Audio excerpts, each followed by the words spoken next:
Buck Rogers in the 25th century.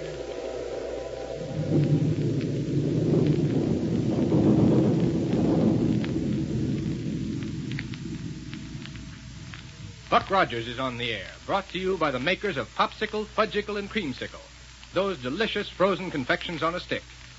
And now, a message from the famous winner of the Typical American Boy contest, Popsicle Pete. Hello, everybody. Guess what I've got here? A wristwatch for you. It's ticking away like anything. Gee, it's nifty. And it's yours, fellas and girls, free. All you do is save bags from Popsicle, Fudgicle, and Creamsicle. You get hundreds of gifts, wonderful gifts, too, for those bags. Better start saving right away. Those bags are as good as money. Yes, you'll find a valuable gift bag wrapped around every genuine Popsicle, Fudgicle, and Creamsicle. Look for the name on each bag. It's registered by the U.S. Patent Office. And boy, will you love those great, big, swell-tasting frozen confections on a handy stick. Get one every day at your ice cream store. The biggest nickel's worth you ever saw. And wholesome. Couldn't be more pure if Mother made them. And do they last? Say, don't forget to get a free gift list in your ice cream store. There's a free coupon on it worth 10 bags. Well, now, tonight we should find out how and where Cain and Ardela, with Black Barney as their prisoner, are going to make their headquarters. But first, we'd better check up on Buck. And the easiest way to do that is by dropping into Central Radio Bureau at Niagara, the capital of 25th century America. All set? Then here we go, 500 years into the future.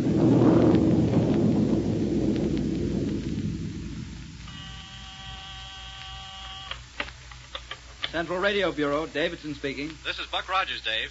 Oh, yes, Captain Rogers. What can I do for you, sir? Have you any idea where Dr. Hewer is, Dave? And why I haven't been able to call him at his laboratory? Why, yes, sir. Right now, he's almost 80 floors below me in the protoniformer room of our transmitting setup. What under the sun is he doing there? Always looking through old pieces of equipment in the hope of finding some bits of impenetrite. Impenetrite? Well, that's what he said before he went down there. Oh, probably with the idea of making up another gyrocosmic relativator. Yeah, what? A new invention. Has to have impenetrite for it. Oh. Any way of reaching him down there? Can you give me a line to him? Well, he must have disconnected it so as not to be disturbed. I tried to call him just a few minutes ago and couldn't even raise an echo. Dave, I wish you'd pass something on to him just as soon as you can get in touch with him. Well, surely, Captain. I'd be glad to. Well, tell him that Wilma and I have taken off in a battle cruiser and are trying to get on the rocket trail of the ship Black Barney's in. Something happened to Barney, Captain? Yes, Dave, I'm afraid so. That's why it's so important you get this message straight to Dr. Hewer. Well, then listen. Yeah? Why not let me hook a telemagnetic recorder strip in on this receiver? You know, simply record your message to him. Then when Burke comes on duty to relieve me, I'll take it down to him. Good idea, Dave. It'll certainly be more clear to the doctor than any message I might try to relay to him verbally. Okay, go ahead.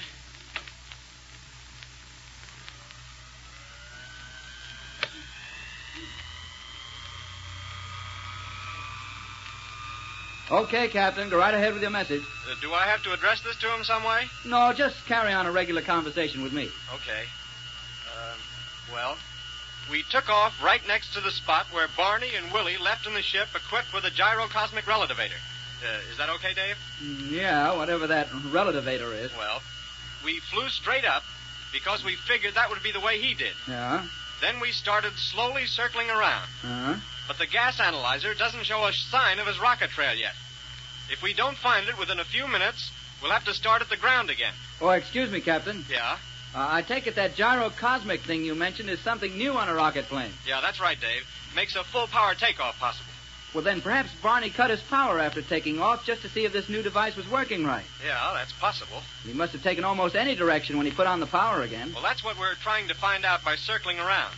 In any event, when we do locate his trail and direction, we'll report again. Mm-hmm. And if we're lucky, we may even pick up some information about Cain and Ardela. Huh? The more I think of it, the more I'm willing to bet there's a connection between them and Barney's disappearance. Well, if that's true, your job amounts to nothing more or less than running down Cain and Ardela. Right. Now, that's certainly enough of a message for Dr. Hewer, Dave, so get it to him fast. Yes, sir.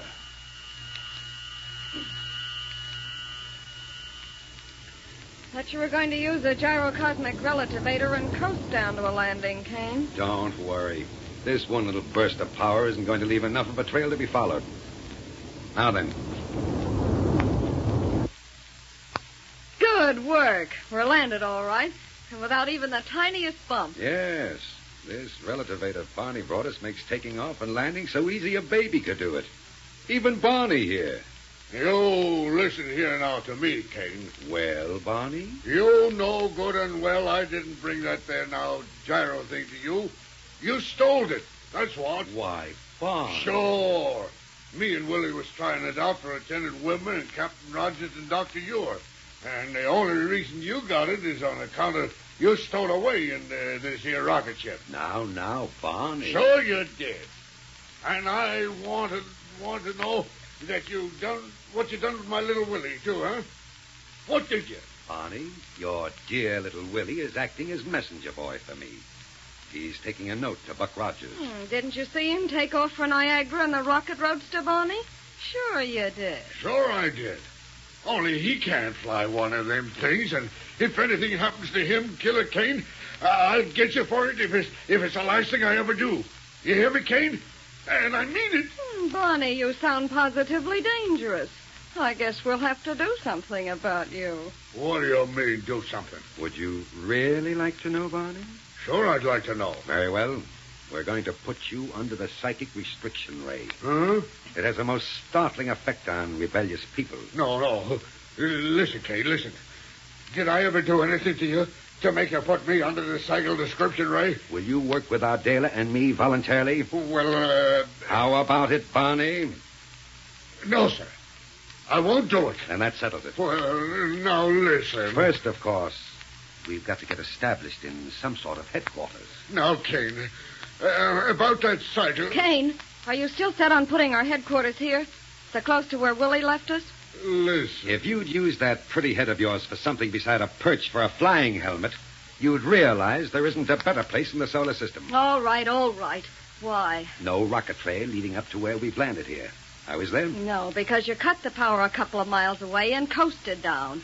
But you still haven't answered my question. Ardela, think. Try it. Just once. All right, rave on.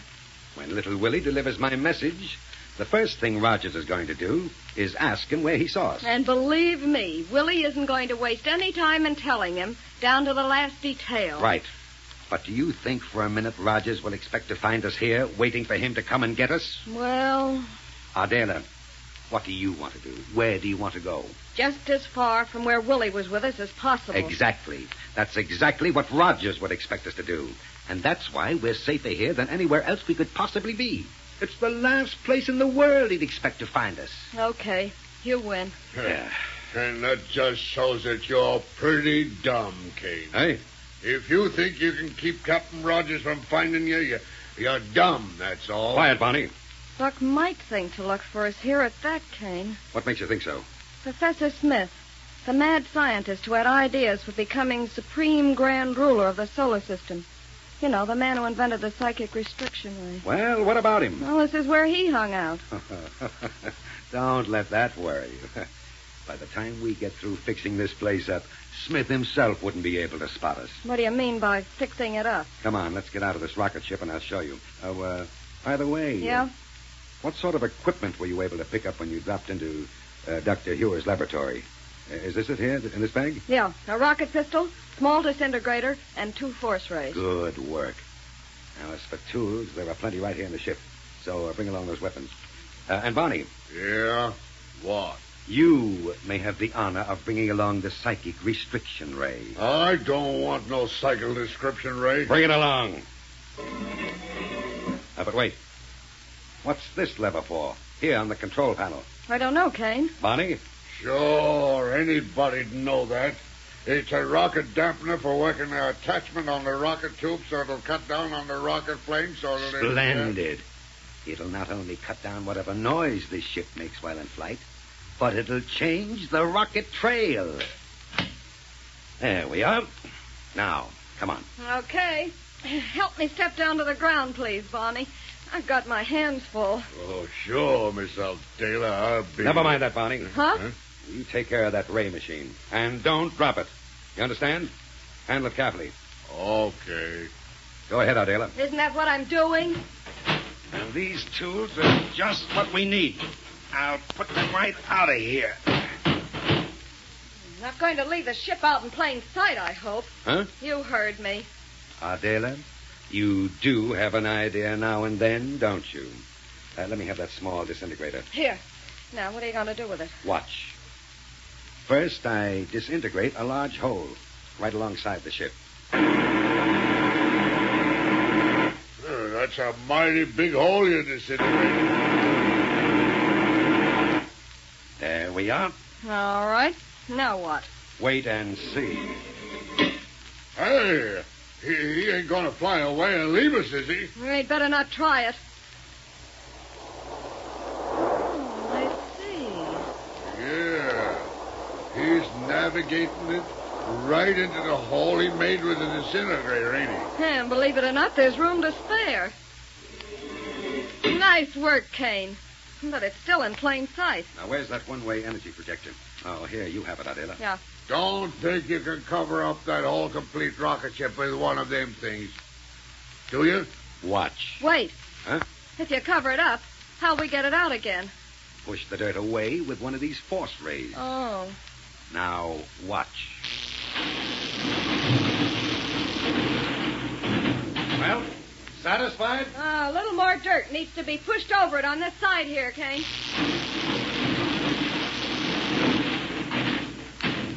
There you are.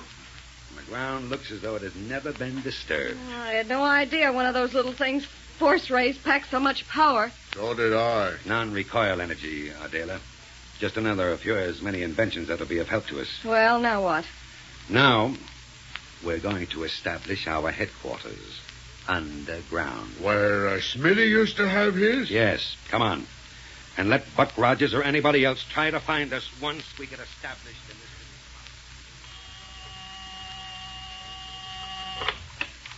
Central Radio Bureau, Davidson. Listen, Dave.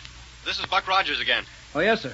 Any news about Black Barney or Killer Kane in Ardela, Captain? Plenty. No kidding. But how about my message to Dr. Hewer? Did you get it to him? Yes, sir. He's on his way back to his laboratory. Well, then maybe I'd better call him direct. Oh, I'm afraid you won't be able to get him right away, Captain. Huh? Why not? Well, he said he was going to make several stops along the way. The municipal storehouse and the electrochemical laboratories and the ultronium foundry. Oh, a couple of other places, too. Well, then take another message for me. And relay it to him as soon as you can get in touch with him. On the telemagnetic recorder? Won't need it. This message is plenty short. All right, shoot. Tell Dr. Hewer that Wilma and I have picked up Barney's rocket trail with a gas analyzer, and we're following it at top speed. Good work, Captain. And we're not stopping until we find him.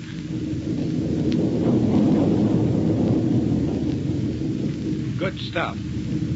But wait a minute. Didn't Kane deliberately break up his rocket trail so it couldn't be followed? Well...